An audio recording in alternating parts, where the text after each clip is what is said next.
О Лимаеве я могу часами рассказывать, потому что это друг нашей семьи.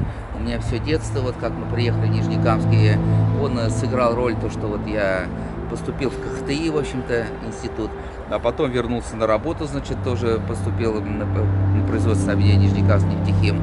Вот. Ну, он уникальный человек, про него вот столько легенды рассказывает. Но то, что он, когда приехал, он формировал этот завод, этот коллектив. Кстати, он выходец вот из Башкирии, он там учился, потом он в Казани работал. И вот потом уже он, значит, возглавил, был у нас Санников. Потом, значит, он возглавил, и был 22 года, был несменным руководителем, вот, и у нас производство объединение маленькое было бы, и вот благодаря его усердию, благодаря его, значит, таланту, и у нас Нижнекамский такой уникальный производство объединение Нижнекамск нефтехим, который объединяет 15 заводов, там и бутил-каучук, и запредовые, там, и, значит, и мономеры делаются, полистирол. Нижнекамск начинался с васильковых полей, с ветра, который волнами прокатывался по травам. Там вырос город, с которым связано у меня все. Что могу сказать по поводу Николая Васильевича Лимаева? Конечно, это был Бог, это было великое имя, и весь город в той или иной степени был связан с трамваем, который мчится 10 километров куда-то вдаль. Мы пацанами туда же ездили, смотрели на эти факела горящие, на это новое нечто. И где-то недалеко была Кама. Один мой товарищ очень гордился тем, что он не просто ходит в советскую школу, а он ходит в класс имени Лимаева. Еще при жизни я не говорю об обожествлении, о культе личности, но вот при жизни, и это было очень почетно, ходить в класс имени Героя исторического труда Лимаева. И в этом нет ничего зазорного, потому что это дань народа, это уважение к большому человеку. Весь город, молодежь, душа. Ну, со временем все познается, со временем вся эта заслуга сразу почувствуется. Какое он внимание уделял комсомолу. Это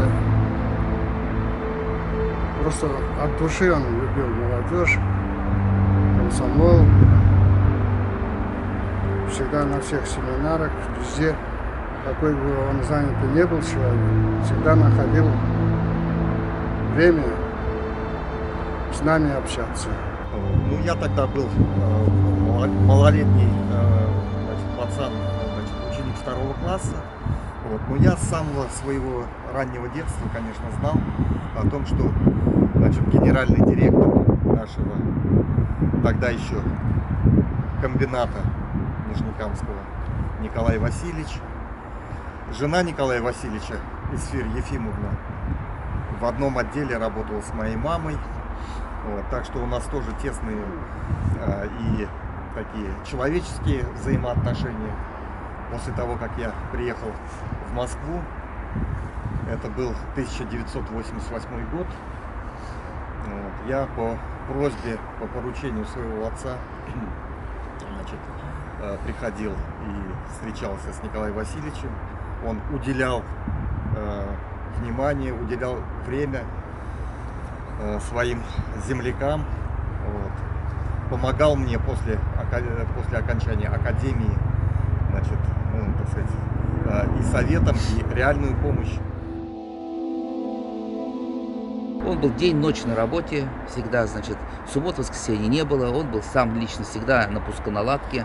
Ну, он был вроде бы и добрый, вроде бы и вот такой обходительный, но в то же время, конечно, какой-то был у всех людей уважение, конечно, и не то что страх, но такое почитание, конечно, он мог и жестко поговорить, мог жестко и ответить.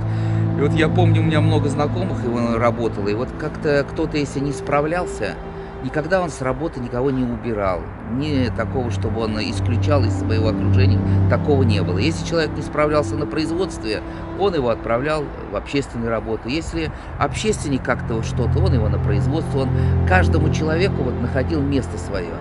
Вот. Поэтому вот у него уникальность в том, что он подбирал кадры, да. Мы постоянно сюда приезжаем, вот мы неоднократно здесь были со студентами, значит, нефтяных вот здесь институтов в Москве. Там много наших земляков учатся, из Альметьевска вот мы приезжали. Потом, значит, мы сюда вот, когда проезжают с Нижнекамска люди, мы тоже, у нас часть такой уж программы, мы обязательно посещаем эту могилу. Это такая, наверное, для нас, нижнекамцев, в Москве, это такое самое, наверное, посещаемое место, будем так говорить.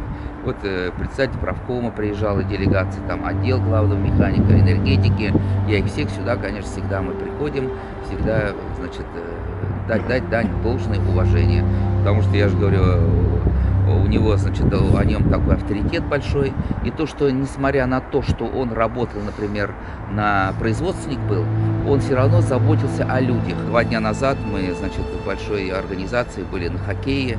Наш Нижнекамский нефтехим, это тоже уникально, что у нас в Татарстане играет 2 команды в КХЛ. Да. Вот, поэтому вот у нас, например, огромная в сердце благодарность к нему. Значит, жерлері ауырту врага жеңер болсын, значит, вот шулай біз аны бек сағынып, қызғанып, енді еске түсіріп қаламыз.